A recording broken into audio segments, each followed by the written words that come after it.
ಬೆಂಕಿಯಲ್ಲಿ ಅರಳಿದ ಹೂವು ಸೀರಿಯಲ್ ಡೈರೆಕ್ಟ್ ಮಾಡ್ಬೇಕಾದ್ರೆ ನಮ್ಮ ರಾಕಿಂಗ್ ಸ್ಟಾರ್ ಯಶ್ ಜೊತೆಗೆ ಅಭಿನಯಿಸಿದ್ರು. ಸೊ ಆ ಎಕ್ಸ್ಪೀರಿಯನ್ಸ್ ಹೇಗಿತ್ತು? ಬಿಕಾಸ್ ಈಗ ಅವರು ಫುಲ್ ಟಾಕ್ಸಿಕ್ ಸ್ಟಾರ್ ಆಗ್ಬಿಟ್ಟಿದ್ದಾರೆ ಇವಾಗ ಅವರು all over the world. So ಹಂಗಾಗಿ ಹೆಂಗ ಅನ್ಸತ್ತಮ್ಮ ಅವಾಗಿನ ಯಶ್ ಸರ್ಗೂ ಇವಾಗಿನ Yash sir? This is really an interesting question. ಅವನು ನನಗೆ ಅವ್ನ ಕನಸು ಹೇಳಿದ್ದ, ವೈನಿ ನಾನು ಮೂಡಲ ಮನೆ ಮಾಡಿದಾಗ ಅಲ್ಲಿ ವೈನಿ ಅಂತ. ಸೊ ಅವ್ನು ವೈನಿ ಅಂತಾನೆ ಕರೆಯೋದು, ಈಗಲೂ ನನ್ನ ವೈನಿ ಅಂತ.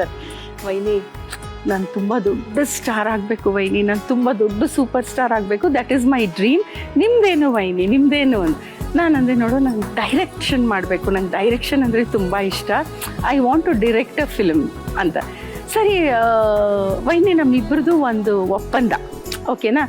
ನೀವು ಮೊದಲು ಸೂಪರ್ ಹಿಟ್ ಆಗೋದ್ರೆ ನಿಮ್ದು ಡೈರೆಕ್ಷನ್ ಬಂದರೆ ನನ್ನ ಹಾಕೋಬೇಕು, ನಿಮ್ಗಿಂತ ಮುಂಚೆ ನಾನು ಸೂಪರ್ ಸ್ಟಾರ್ ಆಗೋದ್ರೆ ನಿಮ್ಮನ್ನ ನಾನು ಅಮ್ಮ ಆಗಿ ತಗೋತೀನಿ. ಹೌದಾ? So this was a deal. Rocky ಅಂತ ಫಿಲಮ್ ಮಾಡ್ದ ಅವನು. ಆವಾಗ ಅವ್ನು ನನಗೆ ಫೋನ್ ಮಾಡಿ, ವೈನಿ ನೀವು ಅಮ್ಮ ಆಗಿ ಮಾಡ್ತೀರ? ಹ್ಞೂ ಯಶ್ ನಾ ಮಾಡ್ತೀನಿ, ನಡಿ ನಾ ಮಾಡ್ತೀನಿ ಅಂತ ಹೇಳ್ಬಿಟ್ಟು ಅವ್ನ ಫಿಲಮಲ್ಲಿ ನಾನು ಅವನ ಅಮ್ಮ ಆಗಿ ಆ್ಯಕ್ಟ್ ಮಾಡಿದೆ. ಅದಾದಮೇಲೆ ನಂದಿನ್ನ ಡೈರೆಕ್ಷನ್ ಆಗಿರಲಿಲ್ಲ, ನಾ ಬರೀ ಆಕ್ಟರ್ ಆಗಿ ಹೆಸರು ಮಾಡಿದ್ದೆ. ನನಗೆ ಈಗ 10 years back 11 years back mega serial ಡೈರೆಕ್ಷನ್ದು ಚಾನ್ಸ್ ಬಂತು.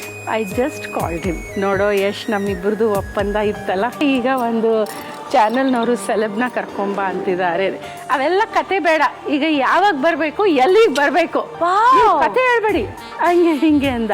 ಪಾಪ he was a sweet heart, ಬಂದು ನೀಟಾಗೆ ಮಾಡಿಕೊಟ್ಟು ಹೋದ. ಸೊ ಹಾಗಾಗಿ ನಂದು ಯಶ್ದು ನಂದು ಮೈದ್ನಾನೋ ತಮ್ಮನೋ ಹಿರಿ ಮಗನೋ ವಾಟ್ ಎವರ್.